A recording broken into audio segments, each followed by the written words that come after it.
Hi friends, அனைவருக்கும் வணக்கம்.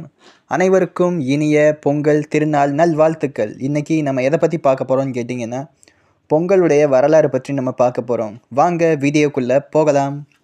பொங்கல் வரலாறு என்பது தமிழர்களின் விவசாய வாழ்வோடும் இயற்கைக்கு நன்றி தெரிவிக்கும் பண்பாட்டு விழாவாகும். சங்க காலம் தொட்டே கொண்டாடப்படும் இது உழவுத் தொழிலின் அறுவடை திருநாள். சூரியன், பூமி, கால்நடைகளுக்கும் நன்றி தெரிவிக்கும் விழாவாகும்.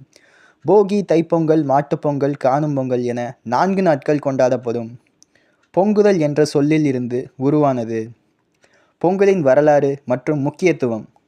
சங்ககால தொடக்கம். பொங்கல் பண்டிகை சங்ககாலம் கிமு 200 கிபி 300 முதல் கொண்டாடப்படுகிறது.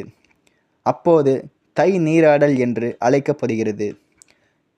உழவர்கள் தங்கள் உழைப்பிற்கும் விளைச்சலுக்கும் உதவிய இயற்கைக்கு, மழை, சூரியன் மற்றும் கால்நடைகளுக்கும் நன்றி சொல்லும் விழா இது. பொங்குதல் என்ற தமிழ் சொல்லிலிருந்து பொங்கல் என்ற பெயர் உருவானது. இது நிறைவையும் செழிப்பையும் குறிக்கிறது. 4 நாட்கள் கொண்டாட்டம் பற்றி பார்ப்போம். முதலாவதாக போகி பொங்கல். மார்கழி மாதத்தின் கடைசி நாளில் கொண்டாடப்படுகிறது. பழையன கழித்து புதியன புகுவதை குறிக்கும். பழைய பொருட்கள் எரித்து புதிய பொருட்களை வரவேற்கிறார்கள். தைப்பொங்கல். தை மாதத்தின் முதல் நாள். புதிய அரிசியில் சர்க்கரை, பால், நெய் சேர்த்து பொங்கல் செய்து சூரியனுக்கு படைக்கிறார்கள். மாட்டுப்பொங்கல். விவசாயத்திற்கு உதவும் கால்நடைகளுக்கு நன்றி தெரிவிக்கும் நாள். மாடுகளை அலங்கரித்து குளிப்பாட்டி வழிபடுவார்கள். காணும் பொங்கல்.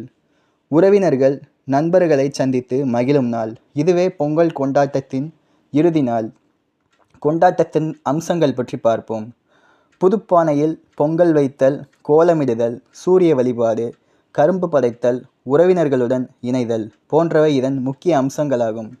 இந்த வீடியோ உங்களுக்கு பிடிச்சிருந்தால் லைக் பண்ணுங்கள், ஷேர் பண்ணுங்கள், சப்ஸ்கிரைப் பண்ணுங்கள், மறக்காமல் பெல் ஐக்கானை கிளிக் பண்ணுங்கள். தேங்க்யூ.